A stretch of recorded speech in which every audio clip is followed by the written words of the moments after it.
राजकुमारों और उनकी पत्नियों के स्वागत में अयोध्या नगरी को दुल्हन की तरह सजाया गया और कई दिनों तक मंगल पूर्वक उत्सव मनाए जाते रहे। कुछ समय पश्चात भरत के नाना के यहाँ से निमंत्रण आया और भरत और शत्रुघ्न दोनों नाना से मिलने के लिए अपने ननिहाल चले गए। एक दिन राजा दशरथ शीशे के सामने खड़े होकर अपना मुकुट ठीक कर रहे थे कि अचानक कानों के समीप सफेद बालों को देखकर वे गहन सोच में डूब गए। उन्हें ऐसा लगा जैसे उनका बुढ़ापा उन्हें उपदेश दे रहा हो, हे राजन, तेरी आयु ढल चुकी है। अब अपने ज्येष्ठ पुत्र को राजपाट देकर तू संसारिक झमेलों से विरक्त हो जा तथा ईश्वर भक्ति में लीन होकर अपना जीवन सफल बना। तेरा पुत्र राम सर्वप्रिय और सर्वहितकारी है, अतः वह राज्य के भार का उत्तरदायित्व संभालने के सर्वथा योग्य है। राजा दशरथ अपने मन में राम को अपना उत्तराधिकारी घोषित करने का विचार लेकर परामर्श हेतु अपने कुल गुरु वशिष्ठ के आश्रम पहुंचे। वहां जाकर उन्होंने अपने मन का भेद उनको बताया। हे गुरुदेव, मैं अपने मन में एक इच्छा लेकर आपके पास आया हूँ। मैं समझता हूँ कि राम अब सब प्रकार से योग्य है।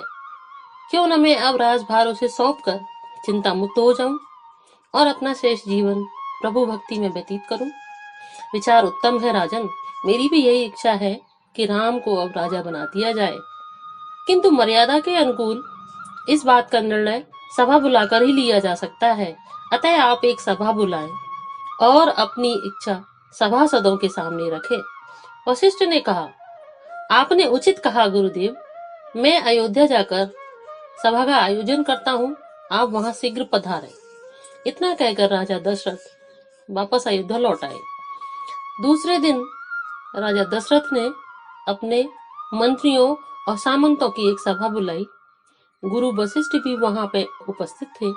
राजा दशरथ ने कहा, प्रिय सभासदों, मैंने अपने पूर्वजों की परंपरा निभाते हुए यथाशक्ति कार्य चलाया है, किंतु अब मैं वृद्ध हो चला हूँ और चाहता हूँ कि राजकाज का भार अपने ज्येष्ठ पुत्र राम को सौंप दूं। यह सभा आप लोगों का मत जानने के लिए बुलाई गई है। यदि आप लोग सहमत हो तो मैं राम को अपना उत्तराधिकारी घोषित कर दूंगा तथा शुभ मुहूर्त निकलवाकर उसका राज्याभिषेक भी करवा दिया जाएगा। हमें आपका प्रस्ताव स्वीकार है महाराज, राम इस पद के सर्वथा योग्य हैं। सब सभासदों ने हर्षित होते हुए एक स्वर में कहा, हाँ राजन, राम सहनशीलता में पृथ्वी के समान, बुद्धि में बृहस्पति के तुल्य और पराक्रम में इंद्र के समान है। गुरु वशिष्ठ ने कहा। सभासदों की सहमति पाकर राजा दशरथ ने राम को बुलाया और अपनी इच्छा से अवगत कराया। राम, मेरी आयु अब ढल रही है। मेरी इच्छा है कि राज्य का भार तुम्हारे कंधों पर डाल दूं। जो आज्ञा पिताजी। इतना कहकर राम अपने पिता का आशीर्वाद पाने के लिए उनके चरणों में नतमस्तक हो गए। पिता ने अपने पुत्र को उठाकर अपने हृदय से लगा लिया और गुरु वशिष्ठ से राज्याभिषेक का शुभ मुहूर्त निकालने की प्रार्थना की।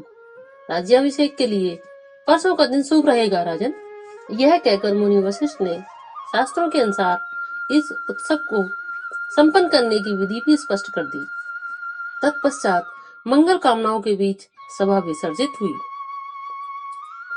श्री राम के राज्याभिषेक की घोषणा सुनकर अयोध्या के समस्त नर नारी खुशी से झूम उठे और श्री राम की जय जयकार करने लगे। राजमहल में जिसने भी यह शुभ समाचार पहले जाकर सुनाया, उसे तीनों रानियों की ओर से मुंह मांगा पुरस्कार मिला। राजमाताएं यह शुभ समाचार सुनकर खुशी से पुलकित हो उठी। सुमित्रा ने मणियों के बहुत तरह के चौक बनाए। माता कौशल्या ने आनंद मग्न हो ब्राह्मणों को बुलाकर उन्हें भरपूर दान दिया। उधर राजा दशरथ ने गुरु वशिष्ठ को बुलाकर राम को शिक्षा देने के निमित्त उन्हें अपने पुत्र श्री राम के महल में भेजा।